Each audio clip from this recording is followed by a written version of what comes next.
Recently अभी ज्ञानवापी जो mask है वो काफ़ी न्यूज़ में है, और न्यूज़ में क्यों है तो उसकी भी एक वजह है। रिसेंटली भी इलाहाबाद हाई कोर्ट ने ऑर्डर दिया था ASI को, आर्कियोलॉजिकल सर्वे ऑफ इंडिया को, कि आप कार्बन डेटिंग कंडक्ट करें शिवलिंग के लिए। ये वो शिवलिंग है जो ज्ञानवापी मस्जिद के अंदर मिली, और ज्ञानवापी मॉस्क बड़ी फेमस है, उत्तर प्रदेश में ये लोकेटेड है, काफ़ी न्यूज़ में रहती है। देखिए ये टॉपिक UPSC के लिए क्यों इंपॉर्टेंट है, तो यहाँ पर प्री के लिए कार्बन डेटिंग पूछी जा सकती है कि कार्बन डेटिंग क्या है। इसके अलावा ज्ञानवापी मॉस्क के बारे में जानेंगे इस वीडियो में।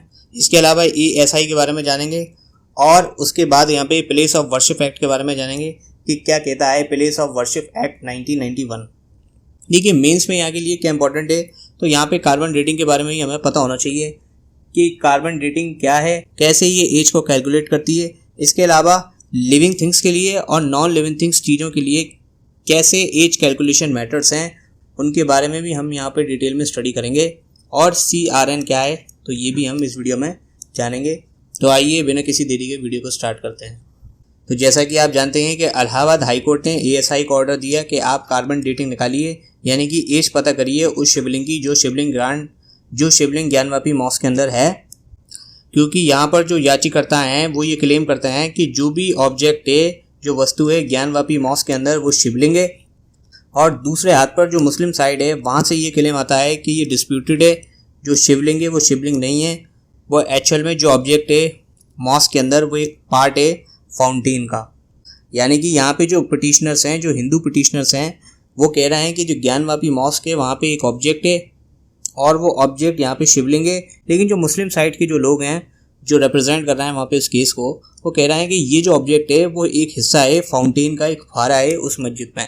देखिए ज्ञानवापी जो डिस्प्यूट है, ये ज्ञानवापी का जो मुद्दा है वो ज्ञानवापी मॉस्क के कॉम्प्लेक्स के चारों ओर घूमता फिरता है। यानी कि मेन जो मुद्दा है वो उस मस्जिद के कॉम्प्लेक्स में है।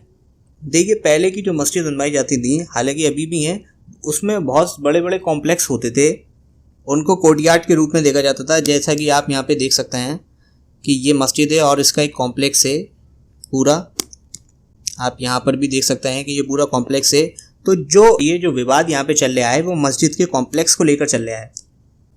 जो हिंदू पिटिशनर्स हैं वो यहाँ पर क्लेम करते हैं कि जो यहाँ पे मस्जिद बिल्ड करी गई है वो एक एंशिएंट साइट पे बिल्ड करी गई है, और वहाँ पे पहले एक हिंदू टेम्पल था जो काफ़ी पुराना प्राचीन हिंदू टेम्पल था। और उनका मानना है कि यहाँ पर एक शिवलिंग का प्रेजेंस है, और इस शिवलिंग को एज अ एविडेंस देखा जा सकता है कि हाँ वहाँ पे एक टेम्पल एग्जिस्टेंस था। और यहाँ पे पिटिशनर का कहना है कि हमें राइट टू वर्शिप है, हमारे पास अधिकार है। वो यहाँ पे डिमांड कर रहा है कि हमारा जो राइट टू वर्शिप है, हमें पूजा करने का अधिकार है माँ श्रृंगार गौरी का, जो आउटर वॉल पे लोकेटेड है मॉस्क के कॉम्प्लेक्स पे। लेकिन यहाँ पर जो मैनेजमेंट कमेटी है मस्जिद की, वो यहाँ पर कहती है कि ये जो ज़मीन है मस्जिद की वो वफ़ की प्रॉपर्टी है। देखिए वफ़ का मतलब यहाँ पे ये है कि वो दान जो मुस्लिम कम्युनिटी के द्वारा दिए जाते हैं, या ऐसे दान जो रिलीजियस पर्पसेस के लिए दिए जाते हैं, वो वफ़ की कैटेगरी में आते हैं। तो यहाँ पर इस मैनेजमेंट कमेटी का ये कहना है कि मस्जिद के अंदर किसी भी तरह का चेंजेस नहीं हो सकता, क्योंकि यहाँ पर the place of worship act 1991 का इसको प्रोहिबिट करता है।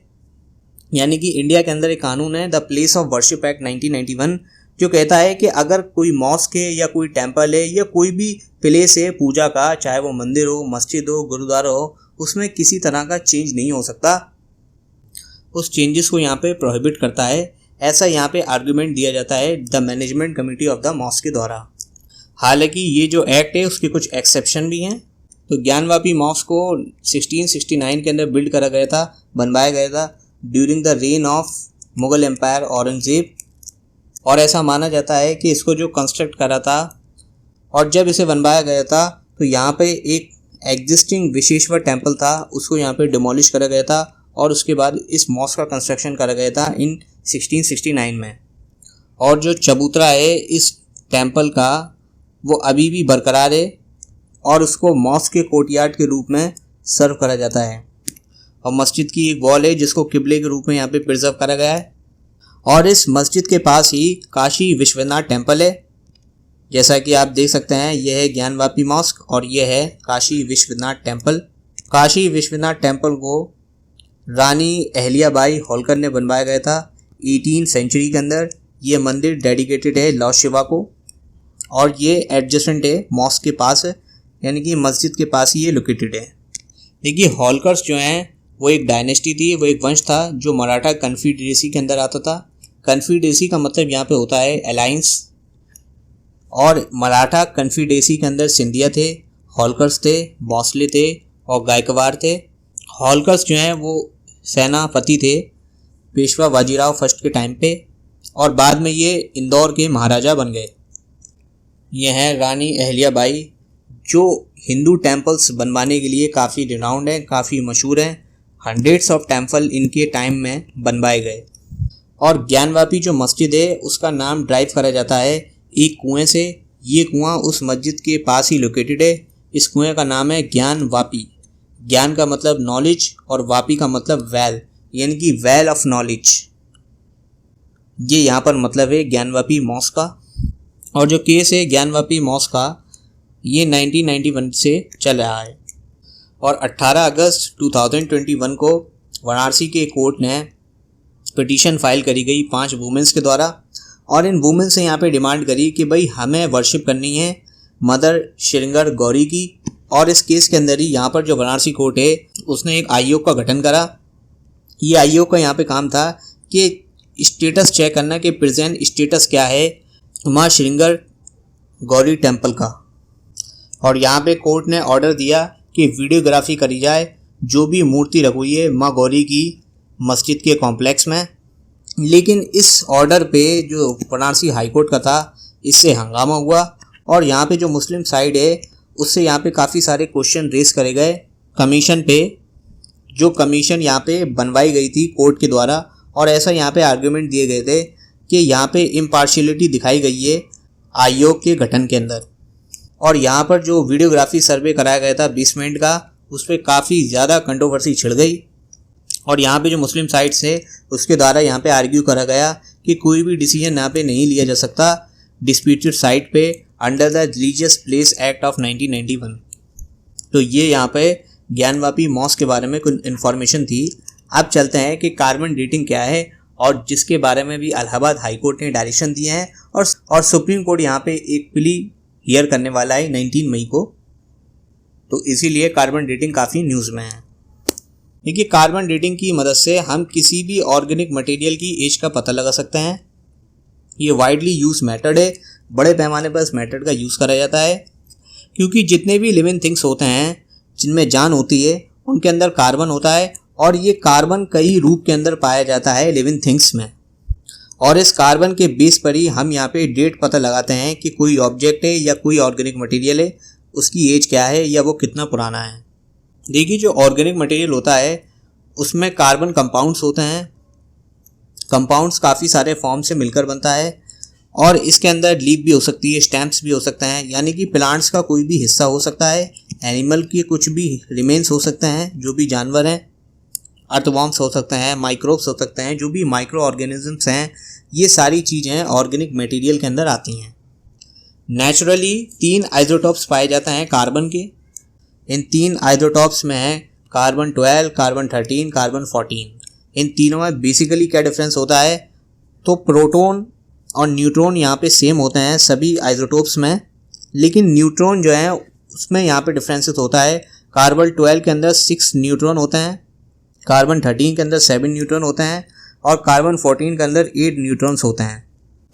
और कार्बन 12 और कार्बन 14 की मदद से ही हम यहाँ पे कार्बन डेटिंग को परफॉर्म करते हैं। इनके रेशियो के चेंजेस की बेस पर ही हम यहाँ पे एज को कैलकुलेट करते हैं।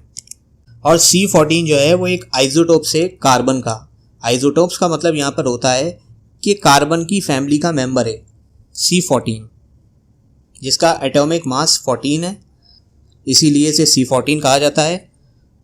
और कार्बन का वो फैमिली मेंबर, वो आइसोटोप्स जो सबसे ज़्यादा पाया जाता है एटमॉस्फेयर में, वो है C12। और एटमॉस्फेयर के अंदर C14 भी मौजूद होता है कुछ कम मात्रा में। और C12 और C14 के रेशियो की मदद से ही हम यहाँ पे डेट पता करते हैं, क्योंकि C12 और C14 का जो रेशियो है एटमॉस्फेयर में वो ऑलमोस्ट स्टैटिक रहता है। और प्लांट में ये कार्बन फोटोसिंथेसिस के ज़रिए आता है, क्योंकि जब भी फोटोसिंथेसिस होती है तो यहाँ पे कार्बन डाइऑक्साइड की ज़रूरत होती है और ये कार्बन डाइऑक्साइड एटमॉस्फेयर से आती है। प्लांट्स जो हैं वो कार्बन लेते हैं एटमॉस्फेयर से और एनिमल जो हैं वो ये कार्बन फूड के ज़रिए लेते हैं on the basis of carbohydrates. और एनिमल जो हैं वो प्लांट्स खाते हैं, वो प्लांट्स पे डिपेंड हैं, तो वो ये फूड के ज़रिए लेते हैं। और जब प्लांट्स और एनिमल यहाँ पे डाई होते हैं तो इनके जो रेशियो है उनमें चेंजेस आता है। इन चेंजेस को ही यहाँ पे मेज़र करा जाता है एज को कैलकुलेट करने के लिए। और आपकी नॉलेज के लिए यहाँ पे बता दूँ कि जो C14 रिड्यूस होता है अपने 1/2 में, ये 5730 ईयर्स के अंदर होता है, उसको ही हम हाफ लाइफ कहते हैं।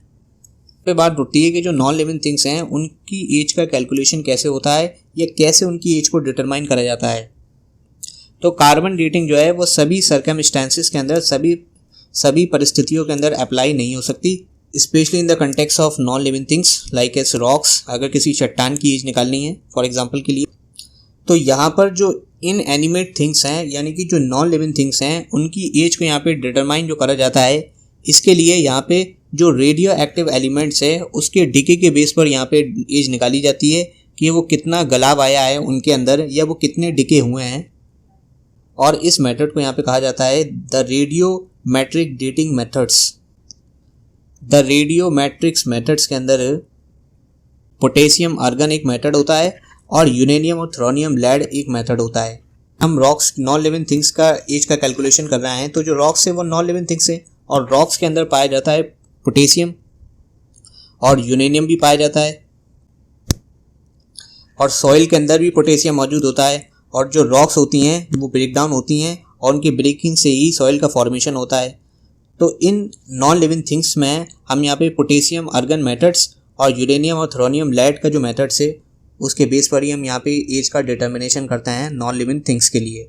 क्योंकि यूरेनियम जो होता है वो पैस्चर के अंदर मौजूद होता है, चारगाहों के अंदर मौजूद होता है, जहाँ पर काव वगैरह चराई करती हैं, तो उस पैस्चर के अंदर यहाँ पे नेचुरल यूरेनियम मौजूद होता है और ये नेचुरल यूरेनियम पैस्चर से काव के अंदर आता है थ्रू द फीडिंग, क्योंकि काव जो है वो घास खाती है और काव जो मिल्क देती है वो मिल्क से ह्यूमन के अंदर ये ट्रांसफ़र होता है।